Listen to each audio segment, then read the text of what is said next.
Hello friends, good morning, welcome back to my channel. তো তোমরা সবাই কেমন আছো? আশা করি সবাই খুব ভালো আছে। নতুন একটা ভিডিও তোমাদের অনেক অনেক স্বাগত। আর এখন যেটা করবো, এখন হলো বিকেল 4টে বাজে। এখন বানাবো বিকেলের কিছু খাবার, কিছু খেতে ইচ্ছা করছে, তো সেই জন্য বিকেলে কিছু খাবার বানাবো।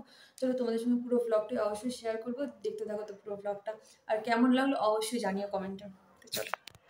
তো লুচি করবো বলে দেখো ময়দা নিয়ে নিয়েছি, ময়দাটা বের করে নিয়েছি। আর এই যে ময়দা আনা ছিল অনেকটাই, 1 কেজি মতন, কিন্তু মানে এখন খেতে খেতে খেতে এইটুখানি রয়েছে।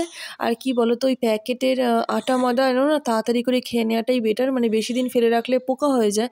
তো সেই জন্য এবার আমি ওখান থেকে আমার আরও কিনে রাখা আছে ময়দা, তো এই প্যাকেটটা আজকে শেষ করে ফেলবো ভাবলাম, কিন্তু পুরোটা দিইনি আর কি, অতটা কে খাবে সেই জন্য। তো এই যে ময়দা দিয়েছি, ময়দার মধ্যে এবার দেবো নুন আর দেবো চিনি, না দিলে তো স্বাদ হবে না। আর যেটা দেবো চিনিটা একটু বেশিই দেবো, তার কারণে একটু মিষ্টি মিষ্টি হলে খুব ভালো লাগে, তো সেই জন্য। আর দেবো সাদা তেল, সাদা তেল দিয়ে ভালো করে ময়ম করে নেবো, তারপরে জল দিয়ে শক্ত শক্ত করে মেখে রাখবো। আর যেহেতু আমি বিকেলবেলায় এই মাখাটা করে রেখেছিলাম, আর তারপরে কি বলো তো, প্রচণ্ড শরীরটা খারাপ লাগছিলো সন্ধ্যের পর থেকে। মানে আমি তো ফার্স্টে বুঝতে পারিনি, পরে মনে হচ্ছিলো মানে জ্বর এসছে। হ্যাঁ, তারপর দেখি থার্মোমিটার দিয়ে জ্বরই এসছে। তো এটা মেখে রেখেছিলাম, বেশ অনেকক্ষণ হয়ে গেছিলো, তো সেই জন্য না নরম হয়ে গেছিলো। এই জন্য যখন আমি লুচি বা পরোটা করছিলাম তখন না অতটাও ভালো হয়নি, মানে ভালো হয়নি মানে কি, বেলাটা না ভালো হচ্ছিলো না। তো যাই হোক, জল দিয়ে শক্ত শক্ত করে মেখে রাখবো বলে মাখতে শুরু করেছি। আর মেখেও রেখেছিলাম শক্ত করে, বাট তাও অনেকটা টাইম হয়ে গেছিলো না। সেই দুপুরবেলা তখন তোমার 4টের সময় মেখেছিলাম, আর রাত্রিবেলা 9টা সাড়ে 9টার সময় আমি করতে গেছি, তো নরম ভালোই হয়ে গেছিলো। এই দেখো তোমার মাখা হয়ে গেছে, আর জল দেবো না, এইভাবে শক্ত করে মেখে এবার রেখে দেবো। তো এই দেখো মাখা হয়ে গেছে। এবার এটা ঢাকা দিয়ে, না আগে এটাকে গোল্লা পাকিয়ে নেবো, পাকিয়ে তারপর ঢাকা দিয়ে রেখে দেবো। ভেবেছিলাম ফার্স্ট লুচি করব, কিন্তু তারপরে এত নরম হয়ে গেছে তখন আর লুচি করিনি, এটাকে ওই তোমার পরোটা করে রেখেছি, পরোটা করে ছেড়ে দিয়েছি, লুচি আর করা হয়নি। তো এই দেখো ফার্স্টে আমি গোল্লাগুলো করেছিলাম লুচি করার মতন, তারপরে রাত্রে যখন করতে গেছি এত নরম হয়ে গেছে, তখন দুটো গোল্লা একসঙ্গে মিশিয়ে ওই পরোটা করে নিয়েছি। আর লুচিটা করা হয়নি, লুচিটা আমি ভেবেছি পরের দিন সকালে করে নেবো, যদি শরীরটা ভালো লাগে। মানে ওয়েদারটা যা কি বলবো, সেই জন্য ঠান্ডা গরমে লেগে গেছে।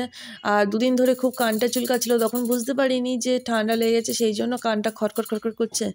এখন তো জ্বরও চলে এসেছে, মানে সকাল থেকে এমনি গলাটা খসখস করছিলো, আর বিকেলের পর জ্বর চলে এসছে। তো যাই হোক, এই দেখো আমার সব করা লেচি মানে বল করা হয়ে গেছে। আর এই দেখো মানে দুপুরবেলায় তারপরে আর শরীরটা একটু একটু খারাপ লাগছে, আমি জামা টামা ছেড়ে আমার বাড়িতে যে বাড়ির যে নাইটি সেটাই পরে নিয়েছি। তারপরে এই বাসনগুলো ভাগ্যিস মেজে রেখেছিলাম, নাহলে রাতে হলে যে কী করতাম, কারণ সন্ধ্যের পর যে পরিমাণে জ্বর এসেছিলো, মানে যেভাবে শরীরটা খারাপ লাগছিলো, তা তখন আর করতেই পারতাম না। তো মেয়ে ঘুমাচ্ছে, এই জন্য ভাবলাম এই মানে বাসনগুলো মেজে রেখে দিই, তাহলে খুব সুবিধা হবে, না হলে ওই একবারে অনেক জমে যায়, তখন আর মাজতে পাওয়া যায় না। সেই জন্য এখনই এগুলো মেজে রাখছি।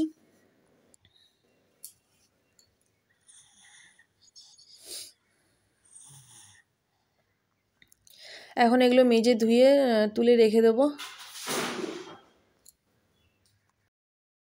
তারপরে বাসন মেজে আমি ধুয়ে রেখে দেওয়ার পর একটু শুয়ে পড়েছিলাম, ব্যাস তারপরেই তো জ্বরটা চলে এসেছিলো। আর এই ভিডিওটা দেখো তখন রাত্রিবেলা 9টার পরে ঠিক ওই 9:30 বাজতে যায়, তো সেই সময় এই যে আমি বেলতে গেছিলাম লুচির মতন, তখন দেখছি একদম নরম হয়ে গেছে, বেলা যাচ্ছেই না। তো এই দেখো এটাকে আমি এই যে করে আমি ভাবলাম না ওই লুচি তো হবে না, পরোটাই করে দিই। তো এটা সবার ছোট পরোটা হয়ে গেছিলো। এরপরে তো দুটো করে লেচি নিয়ে একসঙ্গে বড় করে নিয়ে একটা পরোটা বানিয়ে নিয়েছিলাম, 2-3টে করে, মানে একটু ভাল লাগছিলো না। তারপর রাত্রে খাওয়া দাওয়া করে তো জ্বরের ওষুধ খেয়ে নিয়েছি। এই দেখো এই যে দুটো একসঙ্গে বেলে এখন পরোটা করে নেব, কারণ লুচি আর হবে না, আর ভালোই নরম হয়ে গেছিলো যেহেতু অনেকক্ষণ মাখা ছিল, তো সেই জন্য। এখন কড়াইতে দিয়ে দেবো এই যে পরোটা। এটা আবার কিন্তু গোল বানিয়েছি, কোনোটা ত্রিভুজ কোনোটা গোল, যেটা যেমন শেপে হয়েছে সেটা সেমনই বানানোর চেষ্টা করেছি। তো দেখো এখন ভালো করে সেঁকে নিচ্ছি। পরোটাটার ওপাশে বসিয়েছিলাম ভাত। আর পরোটা একটা খেয়েছিলাম রাত্রিবেলা, আর তারপরে ভাতটাই খেয়ে নিয়েছিলাম। আমি আর পরোটা খাইনি, মা খেয়েছিল পরোটা, আমি খাইনি। আমি ভাতটা খেয়ে নিয়েছিলাম, কারণ ভালো লাগছিল না শরীর। তারপরে যদি পরোটা বা লুচি রুটি এসব খেয়ে খাই না, মানে আরোই ঘুম হবে না, আরও শরীর অস্বস্তি করে। তো সেই জন্য আমি একটাই খেয়ে তারপরে ভাত খেয়ে ওষুধ খেয়ে নিয়েছিলাম। তো পরোটা আমার শুকনো করার আগে মানে হালকা করে ভাজা হয়ে গেছে, এবার তেল দিয়ে ভালো করে ভেজে নিলেই হয়ে যাবে। তো আমি তেল দিয়েই ভাজছিলাম, এই দেখো। বেশি তেল দিই না, অল্প তেল দিই, বেশি তেলে ভাজার চেষ্টা, মানে অল্প তেলে ভাজার চেষ্টা করি, বেশি তেল দেওয়া হয় না। তো এখন এই যে পরোটাগুলো ভেজে নিচ্ছি।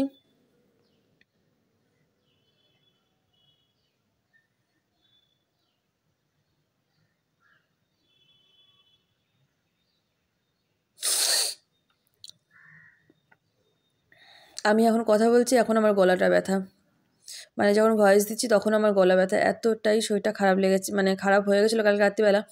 এখন তো আগের থেকে অনেকটাই ঠিক আছি, জ্বরটা নেই, কিন্তু গলা ব্যথাটা রয়ে গেছে।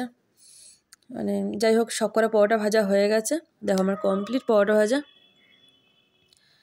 এবারে রেখে দেবো, ঠান্ডা হলে তারপর নিয়ে যাব। তো কড়াইতে রেখে দিয়েছি পরোটাগুলো, তারপর ঠান্ডা হতে গামলায় নিয়ে চলে এসেছি। এই যে পরোটা, এটা সবচেয়ে ছোটো পরোটা, আর এগুলো হলো বড় বড় পরোটা। রাত্রিবেলা এই একটা পরোটা আমি খেয়েছিলাম, আর বাদবাকিগুলো মা খেয়েছিল। তো তারপরে মা এই যে ভাত মেখে দিয়েছে রাত্রিবেলা, ফুলকপি আর আলু যে ঝোল টোল দিয়ে আর এই মাছ দিয়ে, তারপরে আমি খেয়ে নিয়েছি। আর শরীর মানে প্রচণ্ড খারাপ লাগছিলো শরীরটা। তো এই ছিল রাতের মেনু আমার খাওয়ার, একদম খেতে ইচ্ছা করছিল না, তবু যদি ওষুধ খাবো বলে খেয়েছি। শরীর একদমই ভালো লাগছে না, মনে হচ্ছে ওয়েদারের চেঞ্জের জন্য হয়তো শরীরটা খারাপ, জ্বর প্রচণ্ড শরীর খারাপ লাগছে। কি বলবো, গলা ব্যথা করছে, কান ব্যথা করছে, অস্বস্তি লাগছে, হাত পা ব্যথা করছে, আর গলা ভীষণ খসখস করছে। তো গিয়ে আমি ওষুধ নিয়ে এসেছি, দেখি ওষুধ খেয়ে নেবো, তাড়াতাড়ি সেরে গেলেই ভালো, না হলে ভুগলে তো ব্যাস হয়ে গেল। আর ওয়েদারটা এতটাই বাজে যে কি বলবো, মানে জানি সবারই একই অবস্থা। ফ্যান গরম লাগলে মানে ফ্যান চালাতে ইচ্ছা করছে, আর ফ্যান চালালে বেশিক্ষণ রাখলেও ঠান্ডাও লাগছে। তো সেই জন্য আর এখন খেয়ে নেব, ব্যাস খেয়ে নিয়ে ওষুধটা খেয়ে জাস্ট শুয়ে পড়বো, মানে শুয়ে পড়তে পারলেই যেন ভালো হয়। তো চলো, আর রাত এখন বেজেও গেছে 10:30 মতন, আর বেশিক্ষণ যাবো না, মানে এতটাই শরীরটা খারাপ লাগছে। তো চলো খেয়ে নিই আস্তে। আর খাওয়া হয়ে গেছে, আর এখন যেটা খাবো সেটা হলো এই যে প্যারাসিটামল খাবো, কারণ প্রচণ্ড জ্বর লাগছে, গা হাত পা ব্যথা করছে। তো এখন এটা খাবো, খেয়ে রাতে জাস্ট শুয়ে পড়বো।